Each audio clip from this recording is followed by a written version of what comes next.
Good evening. I'm Patricia Vallone with the CTV News Update. County schools closed 2 hours early today because of a winter weather advisory. This was the scene at Kingsford Elementary in Mitchellville as students were dismissed around 12 noon. Meantime, officials say that county crews have already pre-treated roads as they brace for another round of snow. The forecast is indicating that we may have anywhere from 1 to 4 inches of precipitation. We're expecting the higher number to be in the southern portion of the county. But we always just like to remind residents to make sure that everyone parks on the same side of the street. And I know people probably get tired of hearing that. But the reason why we say that is that it allows our plows to have access to the roadways. Jones reminds residents to wait at least 48 hours after the snow has ended before calling the county about untreated roadways. Motorists lined up around the Bowie Senior Center this morning hoping to get free at-home COVID test kits. The city passed out about 1,000 kits today. They were available to Bowie residents only. We've been hearing from our residents since before Christmas about how they really needed tests, and there's so many places have tests to stay in school or to go back to work, so we're trying to meet that need as best we can. The city canceled the test kit distribution event scheduled for tomorrow because of the expected snowfall. 88 cases and counting. That's the number of COVID cases reported in county schools since Tuesday. The most cases occurred at this school here in Bowie. The Chapel Forge Early Childhood Center had 11 COVID reports this week. Other schools reporting multiple cases include Surrattsville and Flowers High Schools, along with the Beltsville Academy. And the latest COVID-19 data show a dipping of the numbers. The state health department has confirmed 3,011 cases since yesterday. The positivity rate in Prince George's County is down to 8.52%. 53 Marylanders have died of the disease since yesterday. Hospitalizations also continue to fall and are below the 2,000 number at 1,979.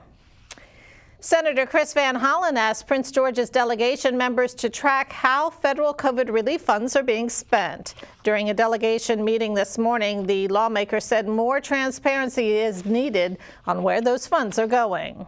We have been very frustrated that we're not getting much transparency from the state, from the governor's office as to how those monies are being used, right? $3.7 billion is a lot of money. It's important relief.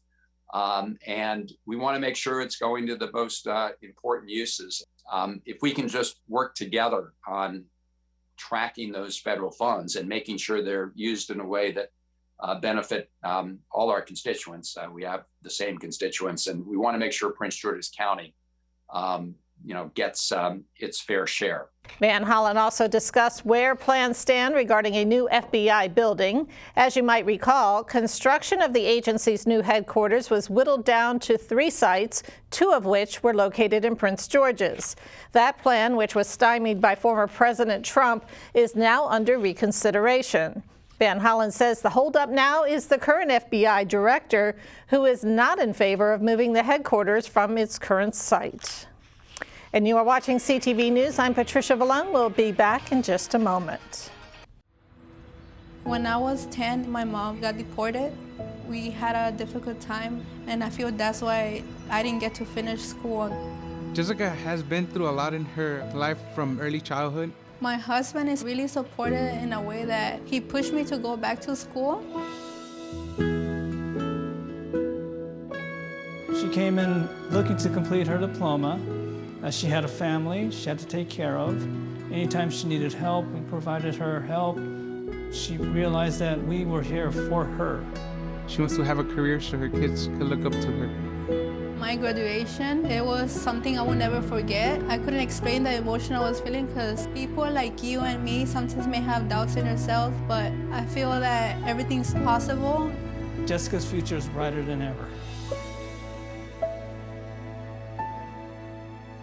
Find free adult education classes near you at finishyourdiploma.org. I moved to Florida with literally pennies in my pocket and a prayer. I needed a new start. Dacian looks like a very typical 3-year-old until you ask him, "What's your name? How old are you?" My son has a lot of behaviors that would show as being autistic. Most kids can tolerate a variety of foods, but unfortunately for Dacian, everything has to be organic and raw. I wasn't ashamed to go to the food pantries. It's expensive to eat healthy, and nutrition is very important to Dacian's health. The healthy organic food that we receive dramatically helped his social skills. Most people would say, she really doesn't have much of a life. But to me, I have everything right there next to me and my son.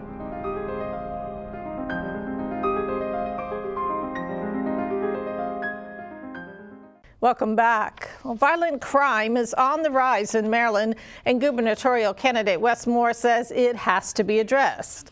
He held a virtual roundtable yesterday featuring public health experts, community activists, and law enforcement officials. They discussed ways to prevent crimes, including limiting access to drugs and guns. How do we prevent people from getting access to firearms? How can we focus on getting these dangerous weapons off of the streets in the first place? The drugs are going to come in, but what we try to do is reduce the homicides and the shootings by using guys such as myself to go out there with their street credibility, with those street rapports, and change the thinking norms and the behavior norms. The panelists also discussed juvenile crime prevention. Well, tensions continue to rise between the United States and Russia, with more than 100,000 Russian troops amassed at the Ukrainian border. The very real fear is Russian troops may invade the former Soviet satellite nation. In return, the U.S. has provided millions of dollars in weapons to Kiev, and there is still the real possibility that American forces could be deployed to Eastern Europe.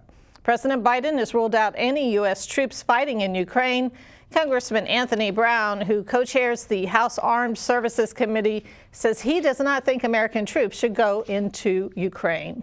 We've got about 60,000 U.S. troops in Europe. That's our commitment to our NATO allies. And the president has put on alert 8,500. I think that we could place them in the Baltic states like Latvia, Lithuania, and Estonia, perhaps in Poland. These are all NATO countries. But if there is going to be combat on the ground, we should certainly be supporting the Ukrainians with equipment, with training and advice. And we should be supporting our European allies and partners who, if anyone is going to join the fight with Ukraine, it should be our European partners. Brown also says the U.S. should never give in to the Russian demand that Ukraine never be a part of NATO. In other news, a 15-year-old girl from District Heights has been charged with the shooting death of a 16-year-old boy from Oxon Hill. The incident, which police say appears to have been accidental, happened Wednesday night at the 4900 block of Glass Manor Drive in Oxon Hill. Investigators say the victim was found inside a house suffering from a gunshot wound. He was taken to a hospital where he was pronounced dead a short time later. The girl faces manslaughter charges. The Maryland House delegation gives final approval to a legislative redistricting plan that will redraw the state's 47 districts. The plan was approved 95-42 Thursday, largely along party lines. It cannot be vetoed by Governor Larry Hogan, who has adamantly opposed it. But proponents and opponents of the plan expect legal challenges to the new map. In 2002, the Court of Appeals threw out a legislative map and then had a special master redraw the district lines. About 25% of lawmakers serving in Annapolis were not elected. They were appointed to vacant seats. The governor fills vacant seats by appointment based on party central committee nominations. But a push is underway once again to change that. SB 73 would require a special election 55 days or more before the candidate filing deadline. The goal is to limit the influence of political insiders on the General Assembly. The current appointment process would remain in place if the vacancy occurs within 55 days of the filing deadline.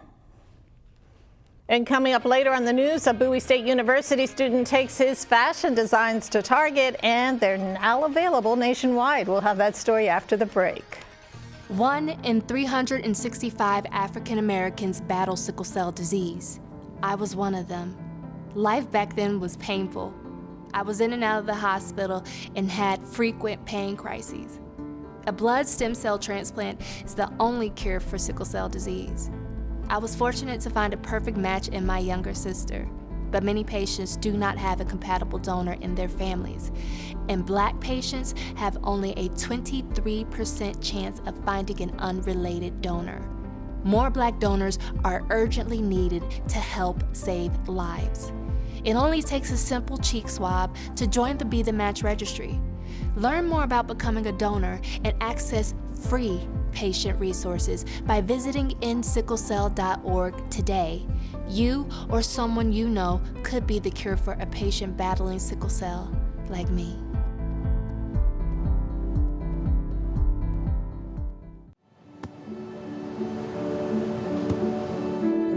I don't remember how it started. Go to that. Our back and forth. It always came back. Dad! You probably don't remember what you told me, That was perfect. but I heard every word.